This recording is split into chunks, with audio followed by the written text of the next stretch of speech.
कल हम लोगों ने 12th बोर्ड एग्जाम 2013 के क्वेश्चन पेपर का 5 के 3 तक सॉल्यूशन कर चुके थे। आज हम लोग उससे आगे के क्वेश्चन को सॉल्व करने वाले हैं। तो इसमें यहाँ पर तक हम लोगों ने सॉल्व कर चुके थे। रिक्त स्थान में 2-3 बच गया था, वो हम आपको यहाँ पर सॉल्व कर देते हैं। उसके बाद नेक्स्ट प्रश्न को सॉल्व करने वाले हैं। इसको फिर से एक बार दोहरा देते हैं ताकि आपको याद हो जाए। तो कौन में है, हट जा जीने जोगिए, हट जा कर्मा वालिए, हट जा डैश प्यारिए तो पुत्ता प्यारिए। ये पहले भी बता चुके थे, फिर भी यहाँ पर रिपीट कर रहे हैं। और यह जो है उसने कहा था कहानी से लिया गया है, जिसके लेखक चंद्रधर शर्मा गुलेरी जी थे। उसके बाद ख का है, लहना सिंह के भतीजे का नाम था, तो लहना सिंह के भतीजे का नाम कीरत सिंह था। उसके बाद ग नंबर क्वेश्चन है कि वह तिरिच है काले नाग से डैश गुना ज़्यादा इसमें विष या जहर होता है, तो उसमें 100 गुना ज़्यादा विष होता है। किसमें, तो तिरिच में। तिरिच क्या है, तो यह जो है एक विषैले जानवर होते हैं, जिसे आप विषखोपर भी कहते हैं। उसके बाद है, जिस पुरुष में नारित्व नहीं वह डैश है, तो जिस पुरुष में नारित्व नहीं वह अपूर्ण है। फिर है, फूल मरे पर डैश न बासु, तो फूल मरे पर मरे न बासु, इसका राइट आंसर जो है मरे। तो ये सभी जो ना आप ऑब्जेक्टिव टाइप में पूछे जाते हैं। तो ये क्लियर हो गया। उसके बाद देखिए नेक्स्ट क्वेश्चन है, यहाँ से हम लोग करते जाएंगे 9 नंबर के क्वेश्चन जो ऑब्जेक्टिव टाइप के ही, इसको सॉल्व कर लेते हैं पहले। तो सर्वप्रथम हम लोग मुहावरे वाले प्रश्नों को सॉल्व करेंगे। किन्हीं 5 मुहावरे के वाक्य प्रयोग द्वारा अर्थ स्पष्ट करें। इसमें हम आपको सिर्फ इसका अर्थ बताएंगे और आपको वाक्य खुद से बनाना है। जैसे अंधे की लकड़ी, तो अंधे की लकड़ी का क्या हो जाएगा, एकमात्र सहारा। अंधे का लकड़ी का अर्थ होता है एकमात्र सहारा। इसे आप वाक्य में हर तरीके से बना सकते हैं। आपका वाक्य अलग होगा, मेरा वाक्य अलग होगा। जैसे एकलौते पुत्र की मृत्यु ने उस अंधे की लकड़ी ही छीन ली, मतलब जो उसका पुत्र था, एक एकलौता पुत्र, वह तो उसका एकमात्र सहारा था, लेकिन उसके मृत्यु के पश्चात जो है उसका एक सहारा भी जो है वह छीन गया। उसके बाद है, घरों पानी पड़ना, तो घरों पानी पड़ना का होता है लज्जित होना। ये 2012 के क्वेश्चन में भी सेम क्वेश्चन था। उसके बाद है, दाल ना गलना, तो दाल ना गलना मुहावरे का अर्थ हो जाएगा सफल ना होना। उसके बाद है, पट्टी पढ़ाना, यहाँ पर ध्यान दीजिए, पट्टी पढ़ाना तो किसी के मन को बस में कर लेना। पट्टी पढ़ाना मतलब एक दिन मान लीजिए कि पट्टी बांध दिया, किसी के मन को अपने बस में कर लिया। फिर है, मुट्ठी गर्म करना, तो मुट्ठी गर्म करना का अर्थ होता है घूस लेना। जैसे आजकल जो है कोई भी काम हो जाए आपका, अगर सरकारी में है, तो जब तक आप टेबल के नीचे से रुपया नहीं दीजिएगा, घूस नहीं दीजिएगा, तब तक आपका काम नहीं होगा। फिर नक का बाल होना, मतलब बहुत प्रिय होना, मतलब प्यारा होना। फिर है, खाक छानना, खाक छानना मुहावरे का अर्थ होता है भटकना। फिर उसके बाद है, कलेजा फटना, तो कलेजा फटना मुहावरे का अर्थ होता है बहुत दुख होना। तो इसे वाक्य में इस तरह से बना सकते हैं कि पति की मृत्यु का समाचार सुनकर पत्नी का कलेजा फट गया। तो ये सभी अपना अपना वाक्य आप बना सकते हैं। उसके बाद देखिए, पर्यायवाची शब्द वाला भी प्रश्न है। उससे पहले है, संधि और समास में अंतर स्पष्ट करें। ये प्रश्न अभी नहीं पूछा जाता है, लेकिन आपको जान लेना चाहिए, क्योंकि ऑब्जेक्टिव में पूछा जाएगा तो आपको जवाब देना है। तो इसमें आपको क्या करना है, 2 भागों में बांट देना है। इधर संधि लिखना है और इधर आपको समास लिखना है, और संधि और समास में अंतर करना है। तो संधि किसे कहते हैं, तो 2 या 2 से अधिक वर्णों के मेल से, इसमें 2 या 2 से अधिक वर्णों के मेल से जो विकार उत्पन्न होता है उसको हम संधि कहते हैं। और जब समास में जो है ना 2 पदों का मेल होता है, 2 या 2 से अधिक पद जब अपने बीच के विभक्ति चिन्ह का लोप करके जो नया पद बनाता है उसी को समास कहते हैं। जैसे में उदाहरण में आप ले सकते हैं रसोई घर, तो रसोई घर क्या है, रसोई के लिए घर, रसोई के लिए घर, तो उसका एक शब्द होता है रसोई घर।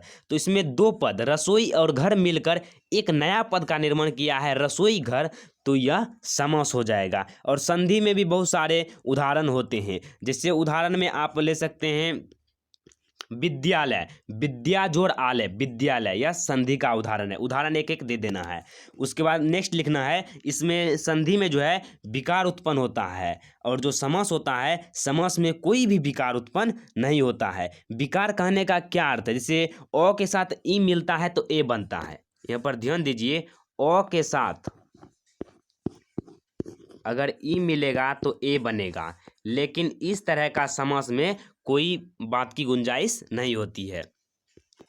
उसके बाद आपको नेक्स्ट में लिखना है 2-3 आपको लिख देना है। संधि को तोड़ने की क्रिया को संधि विच्छेद कहते हैं, ये हो गया। और समास को विग्रह करने अर्थात अलग अलग करने की क्रिया को समास विग्रह कहते हैं। संधि केवल जो है ना तत्सम शब्दों के लिए होती है, और परंतु जो समास है वह तत्सम तद्भव और सभी के लिए प्रयुक्त होती है। तो इस तरह से 4-5 आपको अंतर विभेद कर देना है। उसके बाद है किन्हीं 5 के 2-2 पर्यायवाची शब्द लिखे। इसमें पर्यायवाची शब्द लिखना है। जैसे है चंद्रमा, पहला है चंद्रमा, तो चंद्रमा को आपको पर्यायवाची शब्द लिखना है सिर्फ 2 ही। तो चंद्रमा को आप चांद भी कहते हैं और दूसरा में इसे मयंक भी कह सकते हैं। फिर है हाथी, हाथी को आप गजा कहते हैं, गजा मतलब हाथी, गज। और मतंग, मतंग भी हाथी को ही कहा जाता है। फिर है कमल, तो कमल तो बहुत ही आसान है, नयन, पंकज, सरोज, नयन नहीं होगा, पंकज, जलज, सरोज, राजीव, ये सभी जो है ना कमल के पर्यायवाची शब्द हैं। उसके बाद है नारी, तो नारी का हो जाएगा स्त्री, स्त्री भी होता है, फिर सुंदरी भी होता है। उसके बाद समुद्र, समुद्र का हो जाएगा महासागर हो गया। उसके बाद सागर, जलधाम भी होता है, तो ये हो जाएगा समुद्र के पर्यायवाची शब्द। उसके बाद है पत्नी, तो पत्नी का जो पर्यायवाची शब्द होता है वह हो जाएगा गृहिणी, गृह स्वामिनी। उसके बाद रात का हो जाएगा रात्रि, रजनी। फिर है नर, नर मतलब पुरुष, तो पुरुष भी इसका हो सकता है एक उदाहरण। उसके बाद स्वामी भी हो सकता है इसका एक पर्यायवाची शब्द। उसके बाद देखिए यहाँ पर है वाक्य प्रयोग द्वारा किन्हीं 5 के लिंग निर्णय करें। लिंग निर्णय का अर्थ होता है कि आपको इसमें बताना है कि कौन कौन से पुल्लिंग है, कौन स्त्रीलिंग है, और उस पर एक वाक्य भी बनाना है। जैसे चाय, तो चाय क्या है, तो यह स्त्रीलिंग है। जैसे चाय ठंडी हो गई। उसके बाद परीक्षा, परीक्षा भी स्त्रीलिंग ही है, तो मेरी परीक्षा बहुत अच्छी गई।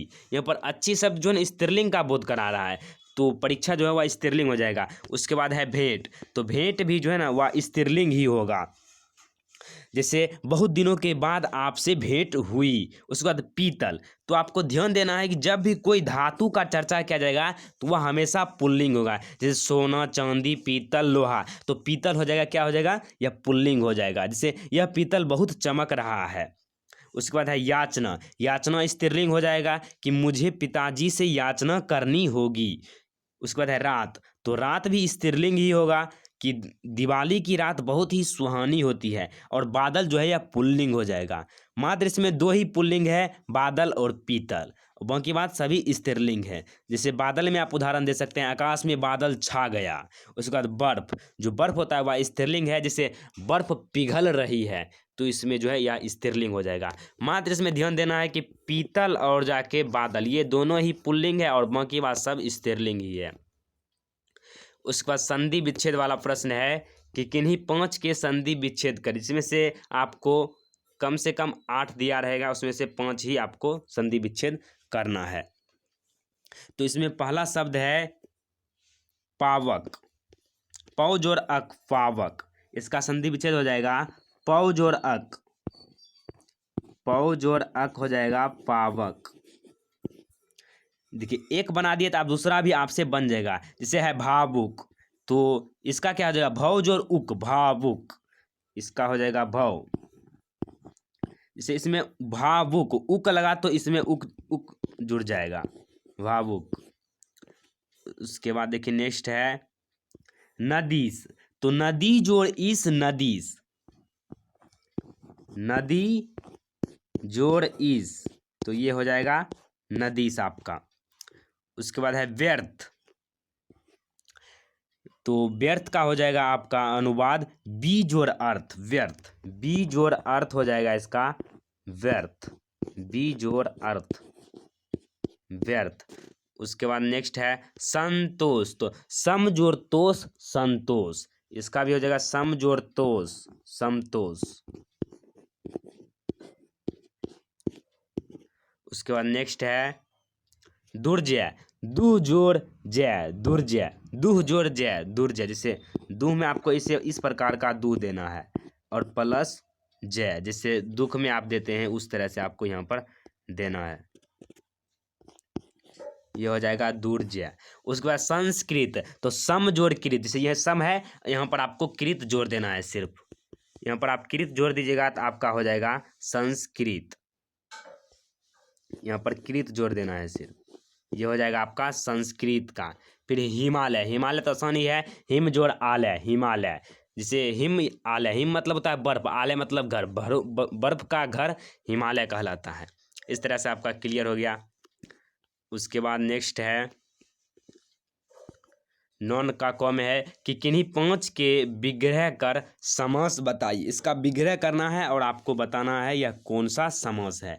जैसे युधिष्ठिर, जो युद्ध में स्थिर रहने वाला हो, युद्ध में जो स्थिर रहता है उसी को युधिष्ठिर कहा जाता है। तो युद्ध में स्थिर रहने वाला में जो है वह कारक के रूप में आता है और जो तत्पुरुष समास होता है, तो युधिष्ठिर तत्पुरुष समास हो जाएगा।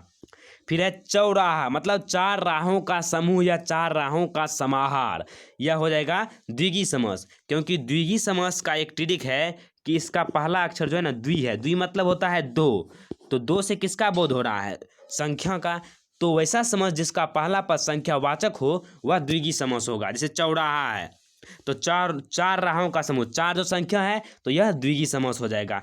फिर है पुरुषोत्तम, मतलब पुरुषों में उत्तम, तो पुरुषों में उत्तम, यह हो जाएगा कर्मधारय समास। उसके बाद कर्मधारय समास किसे कहते हैं, तो इसका जो है ना पहला पद विशेषण होगा और उत्तर पद विशेष्य होगा। इसमें उपमान उपमेय की बात की जाती है, वह कर्मधारय समास होता है। इसमें पुरुष जो है वह तो विशेषण है और उत्तम जो है वह विशेष है, जो विशेषण की विशेषता बतला रहा है, तो पुरुषोत्तम कर्मधारय समास हो जाएंगे। उसके बाद है गौरी शंकर, तो गौरी और शंकर, तो इसके समास विग्रह हो जाएंगे गौरी और शंकर, और यह द्वंद्व समास हो जाएंगे। द्वंद्व समास वह होता है जिसके बीच योजक चिन्ह आपको दिखाई देगा कभी कभी, और जाके ये इसमें जो है एक दूसरे के योजक होते हैं, पूरक होते हैं। जैसे गौरी और शंकर एक दूसरे के पूरक हैं, योजक हैं, और कभी कभी विलोम का भी अर्थ व्यक्त होता है।